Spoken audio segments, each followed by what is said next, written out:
ವರ್ಗೀಕರಣದ ವಿಷಯದಲ್ಲಿ ನಾವೆಲ್ಲ ಕನ್ಸೆನ್ಸಲ್ಲಿ ಮಾಡಿ 101 ಜಾತಿಗಳಿದೆ, ನಾವೆಲ್ಲ ಒಟ್ಟಾಗಿ ಸೇರಿ ಇದನ್ನು ತೀರ್ಮಾನ ಮಾಡಬೇಕು.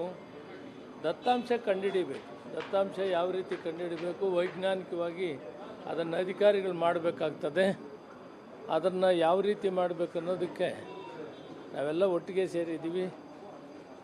ಸರ್ವೋಚ್ಚ ನ್ಯಾಯಾಲಯ ತೀರ್ಮಾನಕ್ಕೆ ನಾವೆಲ್ಲ ಬದ್ಧವಾಗಿದ್ದೀವಿ. ಮಾನ್ಯ ಮುಖ್ಯಮಂತ್ರಿಗಳು, ಉಪಮುಖ್ಯಮಂತ್ರಿಗಳು ಕೂಡ ಕ್ಯಾಬಿನೆಟ್ ಡಿಸಿಷನ್ ಆಗಿದೆ. ನಾಗಮೋಹನ್ ದಾಸ್ ಅವ್ರನ್ನ ಈಗ ಜಸ್ಟಿಸ್ ನಾಗಮೋಹನ್ ದಾಸ್ ಅವರಿಗೆ ನಾವು ಅಪಾಯಿಂಟ್ ಮಾಡಿದ್ದೀವಿ. ಆದರೆ ದತ್ತಾಂಶ ಆದಷ್ಟು ಬೇಗ ಸರ್ಕಾರ ಒದಗಿಸಬೇಕು. ಮಹದೇವಪ್ಪನವ್ರಿಗೆ ಅದರ ಜವಾಬ್ದಾರಿ ಹಾಕಿದ್ದೀವಿ.